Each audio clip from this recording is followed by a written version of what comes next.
résumé mon homélie en arabe au début et l'homélie intégrale sera en langue française. إن كلمة الصليب عند الهالكين حماقة، أما عندنا نحن المخلصين فهي قوة الله.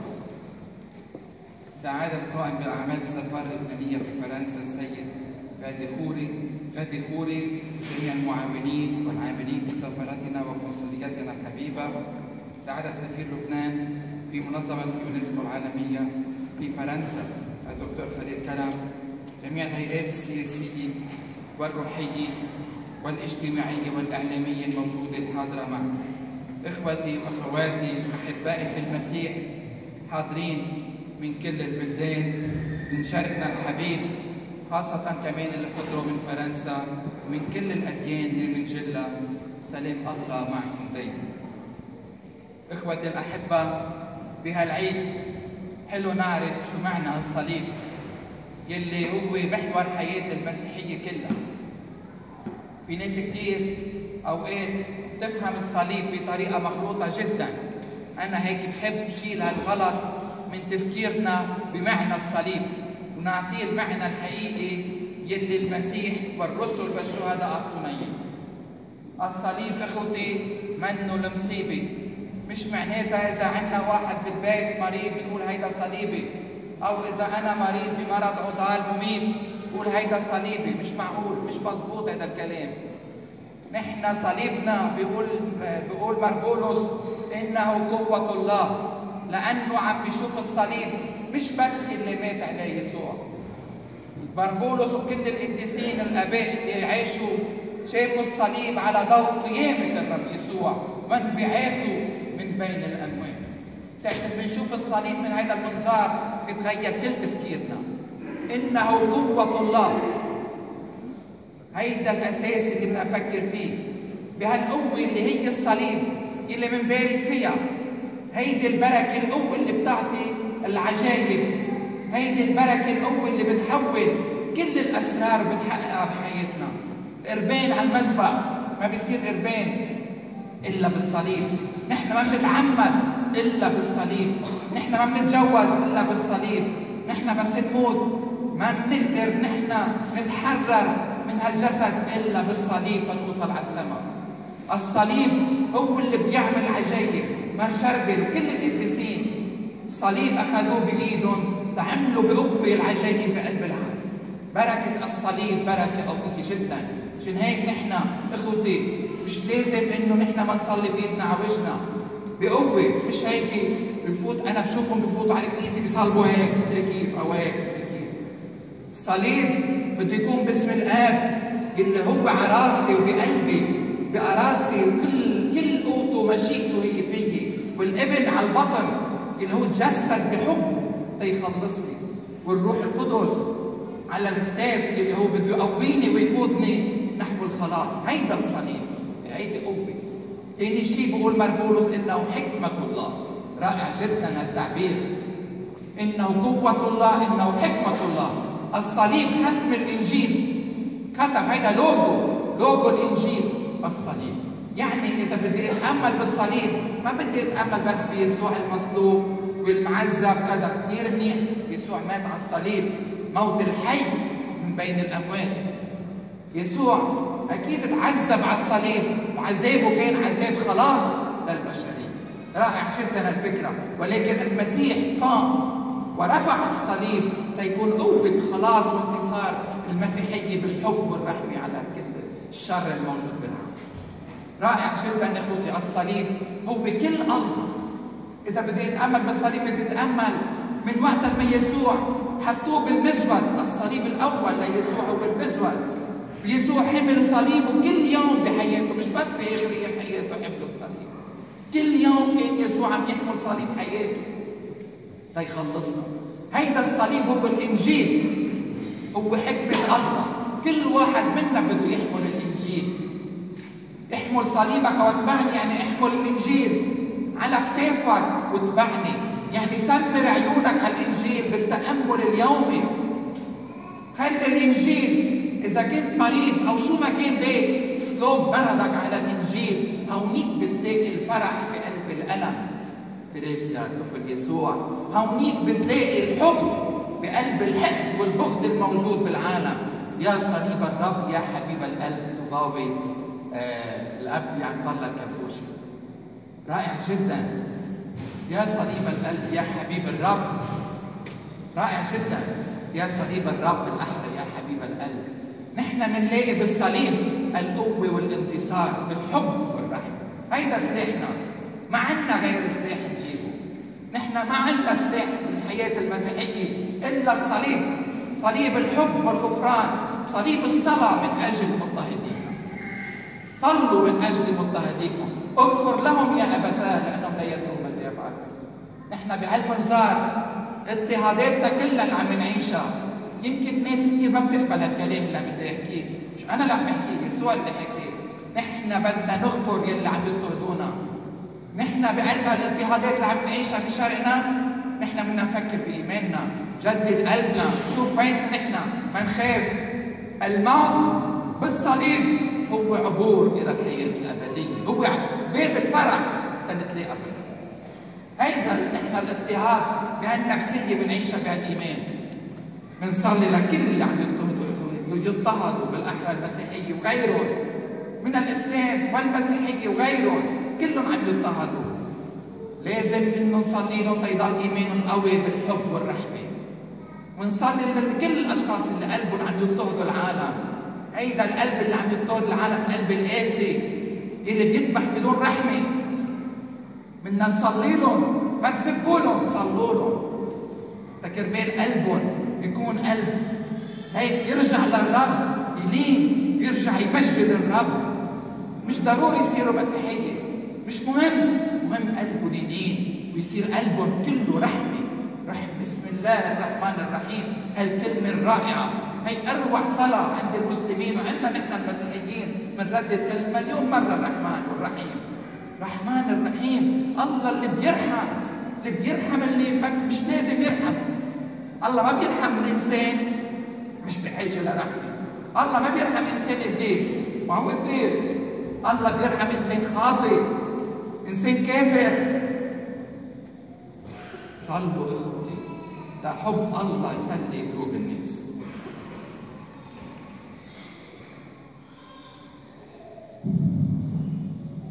Car le langage de la croix est poli pour ceux qui vont à leur perte, mais pour ceux qui vont vers leur salut, pour nous et les puissances de Dieu. 1 Corinthiens 1:18. Son Excellence, chargé des affaires de l'ambassade du Liban en France, M. Radekouri, les conseillers et les hauts employés du consulat du Liban en France, Son Excellence ambassadeur du Liban auprès de l'UNESCO en France, Dr. Khalid Kara, toutes les instances politiques, spirituelles, sociales et médiatiques. Frères et sœurs bien-aimés dans le Christ ici présents parmi nous, des pays du Moyen-Orient et de toutes les religions que nous respectons infiniment. La paix de Dieu un soit avec vous. En offrant nos prières à l'intention de la paix au Moyen-Orient et de ces chrétiens persécutés à l'occasion de la fête de l'exaltation de la Sainte Croix.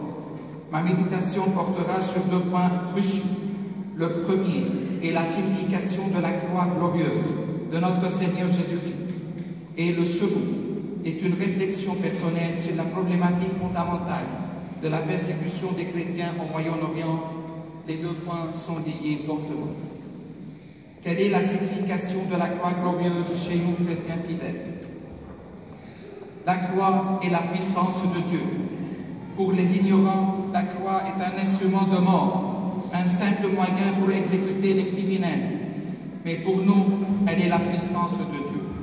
Elle porte en elle une force miraculeuse, spirituelle, physique et psychique. Elle est salvatrice.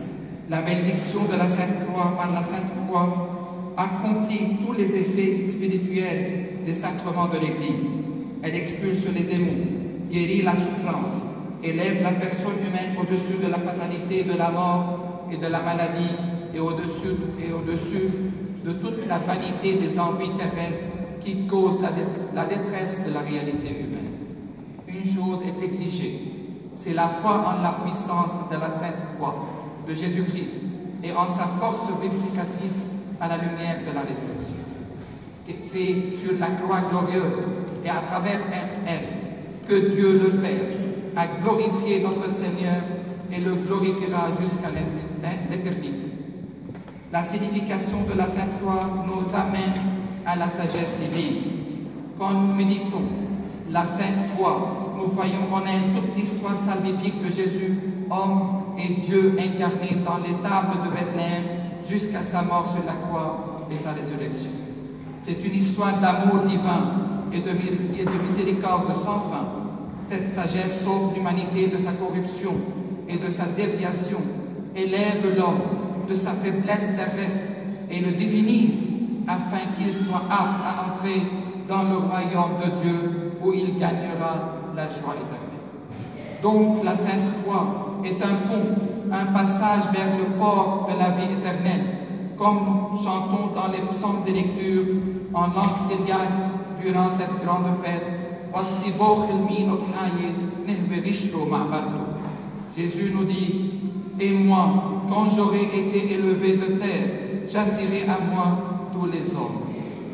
Donc, quand Jésus s'est élevé sur sa croix, tout au long de sa vie terrestre, jusqu'à sa résurrection, il était par le fait même en train de nous attirer tous et toutes, sans exception, même les non-chrétiens, vers lui et vers la vie éternelle, avec lui, qui commence ici et maintenant et se parfait successivement sans fin dans le monde à venir.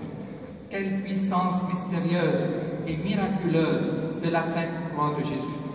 De façon pratique, comment traverser ce pont spirituel de la Sainte Croix pour arriver au royaume des cieux et au vrai bonheur éternel.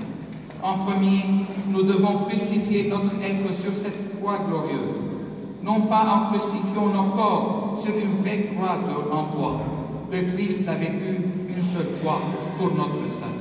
Mais la crucifixion de notre être, les yeux, la conscience, le corps, l'esprit, signifie le clouer sur les pages du Saint-Évangile à travers la méditation et la contemplation divine. En second, nous devons crucifier sur cette même croix glorieuse nos faiblesses, nos infidélités et nos péchés. La méditation de la parole divine nous donne la puissance à vivre heureusement la souffrance de nos multiples maladies et la fatalité de notre mort existentielle. Jésus nous dit, « Venez à moi, vous tous qui peinez sous le poids du fardeau, et moi je vous procurerai le repos. » Une réflexion personnelle, c'est la deuxième partie, une réflexion personnelle sur la problématique fondamentale de la persécution des chrétiens au Moyen-Orient. En vérité, je ne trouve aucune raison humaine pour décapiter les innocents et surtout ceux ou celles qui portent la flamme de l'amour du Christ. Pourtant, le Christ n'a jamais ordonné à ses disciples de tuer ses ennemis. Mais au contraire, même sur la croix, il pardonna à ses ennemis sans exception ni limite. Quelle miséricorde divine! Cette action non violente aux yeux des ignorants est une faiblesse, mais à nos yeux, nous les chrétiens, c'est une grande action historique unique en son genre. Y a-t-il des religions qui tolèrent et ordonnent la décapitation des innocents et spécifiquement des autres différents? Oui et non. Mais mon humble expérience personnelle active, Sud-Liban, le confirme. J'y ai passé 17 ans, côte à côte avec mes amis musulmans, dans une école catholique à majorité musulmane. Je les ai aimés de tout mon cœur, comme mes frères et mes sœurs. Ils m'ont ouvert leur cœur, leur maison et parfois leur mosquée et leur village. Parfois j'ai dit des homélies dans les mosquées. Jamais je ne suis senti menacé de mort. Cette expérience peut être vécue en Tunisie, au Maroc, en Irak, en Syrie, en Jordanie et dans tant d'autres pays du monde. La religion est pour la paix et pour la miséricorde seulement. Malheureusement, toutes les violences auxquelles nous assistons aujourd'hui prouvent que, à chaque fois que l'homme perd la grande vérité de la joie de la présence de Dieu miséricordieux, Ar-Rahman, Ar-Rahim, et de Dieu amoureux, Muhibb al-Bashar, de tous les hommes, sans exception, il se trouve emporté dans le tourbillon de la civilisation de la mort. De ce fait, l'homme créé à l'image de Dieu se transforme en ennemi de Dieu en premier lieu et de ses fils, quels qu'ils soient musulmans, chrétiens ou autres. Donc, en tant que vrais chrétiens, comment pouvons-nous faire face à ces persécutions horribles? La source principale de la force du fidèle chrétien est l'Évangile. De ce trésor inouï, nous apprenons les fondements de la vraie vie chrétienne, et nous puisons le courage et la solidité de notre foi. Dans Matthieu 5, Jésus nous donne les 8 béatitudes, 8 armes d'amour et de miséricorde efficaces pour vaincre la civilisation de la mort et de la haine. Les 8 armes sont nombreux, mais je cite la paix, la miséricorde, la justice, la joie perpétuelle, même au sein des fidèles, des difficultés et devant les insultes, les mensonges et les persécutions, l'amour des ennemis et la prière à l'intention de nos persécuteurs, etc. Chers frères et sœurs bien-aimés, croyez-vous que les armes de la parole divine ainsi données reflètent un signe de faiblesse et de lâcheté? Non, je vous assure, et 1000 fois non. Il est facile d'insulter celui qui nous insulte, ou bien de se venger de celui qui nous fait du mal, tandis qu'il est trop difficile de pardonner à nos persécuteurs et de prier pour leur conversion, comme a fait notre Christ et après lui ses apôtres et ses disciples plus tard. Saint Paul dit dans sa lettre aux Romains, « Ne te laisse pas vaincre par le mal, sois vainqueur du mal par le bien. » Prions en union avec les persécutés, à cause de l'amour et de la justice, et surtout à cause du Christ, roi de l'amour, afin que leur foi soit solide en Dieu amour et miraculeuse aux yeux des hommes persécuteurs. Amen. Prions aussi afin que notre Dieu amour et miséricordieux, Rahman al-Rahim, tende sa main et touche le cœur des persécuteurs et les comble de son amour ultime. Ainsi, Seigneur, reconnaissons la beauté ultime de ton amour divin et la grâce sublime de ta vraie miséricorde. Ils te glorifieront avec nous et te rendront grâce pour les siècles des siècles. Amen.